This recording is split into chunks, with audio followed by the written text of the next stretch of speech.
Next up, Wonka. Both you saw it. Now, I'll be honest, I kind of lost interest in this movie after its initial trailer. However, I will say I'm back to wanting to watch it, considering of how much praise it is getting. I can't recall what you two gave it, so this is all new to me. Ash, Yeah, Ash, go first. Yeah, I just saw it last night. yeah, So what I will say first is that I haven't stopped thinking about it. I just had so much fun. I think it just brought like the biggest joy to me. I took my niece to go see it, which also I feel like is always like gonna make me a little bit more hyped about something, like especially like the enjoyment. The theater was going crazy. I mean, at the end, everyone clapped, which I haven't been to a movie where people clapped in That's like adorable. forever. So yeah, I really loved it. I have like a strong like love for just the Willy Wonka like universe, I guess. Like I started in the musical when I was in high school. It was my final musical I ever started in when I left like my thespian life of being a theater kid. I was Veruca Salt and I was very good at being very bitchy. Um, so that was fun. But yeah, I watched the original one like in the afternoon, like while I was like working, and then I watched this one at night. So I don't even think you should compare them. To me, they're just two completely different things. Like people are going to try to compare them. I saw like a video, like one of our mutuals like was like, "Okay, let's settle it. Who's the best Wonka?" To me, it's like it's not about who's the best. Like Gene Wilder versus Timothy. They're just so different. Gene I think Wilder is the answer. Yeah, yeah, but to me, I think when you see it, Byron, you'll know what I'm talking about. He plays this like whimsical, like innocent, like hopeful Willy Wonka. And yeah. I feel like in the He's 1971 jaded. film, He's Gene j- Wilder is like closed off to the world. He's jaded. He's tired of all the disappointment and all of the things that people have done that have kind of like made him just like, ugh, whatever. Like, I don't care about kids. I don't care about life. I just want to do my own thing. So I feel like it's nice to see the complete opposite version of that in the character of Willy Wonka. Um, I'm curious what you think, Harry. We haven't talked about it yet. We can get more into like the specifics. But yeah, my initial thoughts are I loved it. I liked it a lot more than I thought I would. And I'll say my score at the end because I'm curious what you thought. yeah, I liked it a little bit less. I still like. I want to say I really liked it. I think it's really good. I'm the same with you. I finished the film. I caught up my brother, and I was like, I want to take my eldest nephew to see it. So I'll see it. I'll see it for a third time for sure. I saw this months ago as well. And so this is the second time I saw it. A lot better than the first time. They added a couple more things.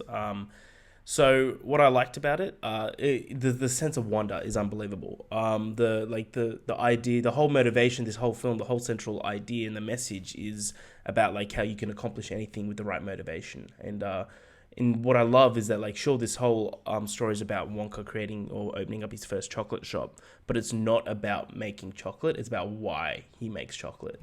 And And who you make it with. yeah, and I thought that was very beautiful, and that's a great thing of what to focus on. The Timothy was good. I didn't think it was great, but like I said in my review, I'm like, this isn't really a film that you can really dissect performances about. You know, it's just all about being fun, and he does that well. He does it really well. He absolutely sells it. If I was to give standouts, Olivia Colman and Tom Davis absolutely stole it for me. Every time they were on screen together, I thought their dynamic was Hysterical. fucking amazing. Um, the I said this in my review. This is unfair to say. It is unfair. This is directed by Paul King, who did the first two, and I think he's doing the third Paddington film as well. And I think they're some of the best animated movies of all time. This is shot, edited, and produced exactly like a Paddington film. So I'm watching this being like, this is a Paddington movie, but it's just for me not as good as a Paddington movie. So it's like, I I can't compare them, but that's just like it was something that just kept in my mind because it looked identical to them. The music for the most part is great. It is great. Like some of the incredible original songs. Scrub Scrub, best song in the fucking movie. Interesting. I love Scrub Scrub. But there is a lot of songs, and I feel like the quality isn't very consistent. This is Byron. This is very much a musical. For me, that's not a problem. I Mhm. love musicals, and I understand why it wasn't marketed as such. They want to get as many asses in seats. You're going to get more asses in seats if you market it as a normal family film rather than a musical. I understand that. Oh, Byron. And um, I get my main not my main critique of the film. My main problem is that they lent way too hard on CGI, and that really kind of took a lot of the magic out of the film for me.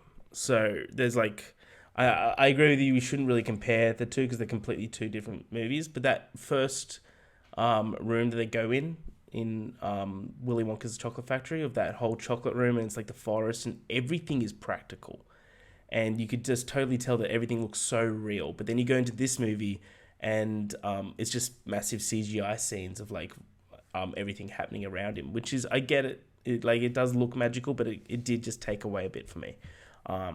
But this movie, like it's just pure joy. Like it's a lot of fun to watch. I think Timothy's really good. I think there's no bad people in the cast. Hugh Grant, incredible as Lofty, the Oompa Loompa. Nowhere near enough of him. There's like maybe 5 minutes total screen time of him. Nowhere near enough. I think it was more than 5 minutes, but reckon? it definitely was not. Yeah, it was more than 5 minutes, but Okay. I think it was not enough. I agree with you. Yeah. I thought he'd be in it more. Yeah, I like the whole idea of this like chocolate cartel. Love that. It's very zany and fucking weird.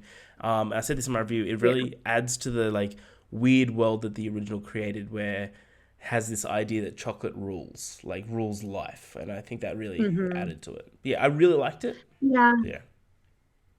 I think it's interesting to me because I find that because there's another Willy Wonka to compare it to, I feel like it's going to be a little bit more critiqued. Whereas with the Paddington movies, to be honest, I don't feel like the CGI is any better in the Paddington movies. And you have a CGI bear who's basically a main character.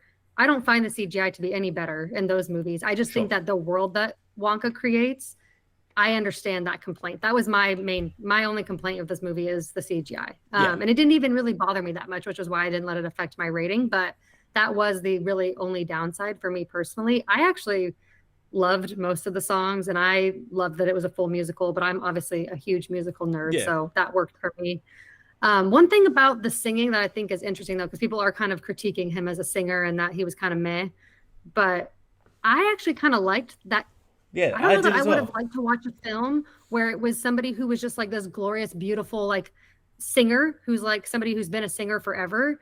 I don't think it would have brought the same tone to every like scene where there was a song if they were all just like these amazing, beautiful, like singers that had every note perfect. I don't know. I think it was kind of nice that it was almost like he was talking some lines of the song, but then he'd go back to singing, or I don't know. I like that it wasn't too flashy. Like I think it was good that it was a little more subtle on the performances of the singing. I don't think that it needed to be some like, high-end performance as far as the quality of singers that they were. But I thought that was kind of a complaint from a lot of people. They didn't think that he was a very good singer, which I personally didn't agree with. But I like that take. My opinion. I like that take because it very much adds to that message of like you can do anything if the right motivation.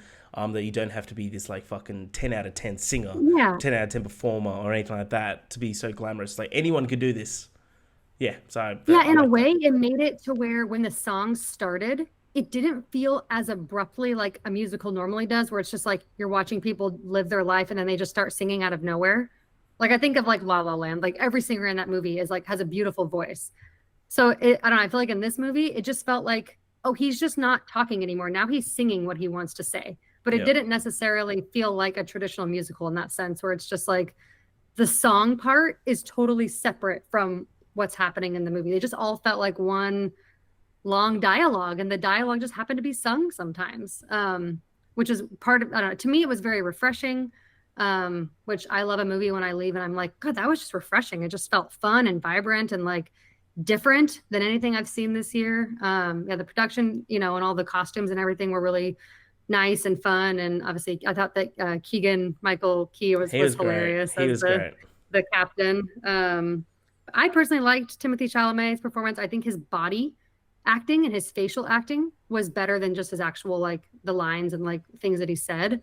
I think he portrayed the still quirky, still I'm a little bit wacky, but I'm an innocent version of Willy Wonka versus, Gene Wilder being more of like that, cynical, like actually like brains a little bit messed up kind of version of Willy Wonka. So I think for what it was, It was really good. I actually gave it a 4.5, which I saw that Seth did too, and I was like, "Damn, that's awesome!" I Yeah, that always is love awesome. when Seth loves a movie that I love. Um, I think most people have it at a 4.5 because I think Jay and Luke, I think they all have it at like a 4.5. Yeah, yeah, I haven't seen Alex did as everybody's well. Yeah, ratings. yeah. And Ranging Alex, from like 3.5 to 4.5 for most people, I think. I'll probably give it. I'll probably give it a George and a half. I'm not gonna lie. Well, that's what at least what I'm expecting to give it. Well, I gave Maybe it a a four. I gave it a high 3.5. I saw Sydney gave it 2.5. Didn't work for her at all. Which Yeah, is which I is did see that. but yeah, this That is was very much funny. ranges. I feel like the like this sounds like a critique or like a shit thing to say about a movie, but it's definitely not. This is a very unoffensive film that like you could just Mhm. go in there and just enjoy. Like which is it's one of pure joy, and that's what it does really well. Yeah, agreed. I don't know. To me, like I rate movies as they are individually. I don't rate them like, oh, I also gave Killers of the Flower Moon this score, so did I like I don't rate it that way. I just for what it Yeah, no. was, I think it was almost perfect. And so for that reason, I just loved it. But I understand the CGI complaint. I do think some practical effects would have done them a benefit, but overall, I had a great time. That scene when they I don't want to spoil anything, never mind. We'll talk about it later. Yeah, But message yeah, me in the everyone chat. should Yeah, definitely yeah, go see it. yeah, nice.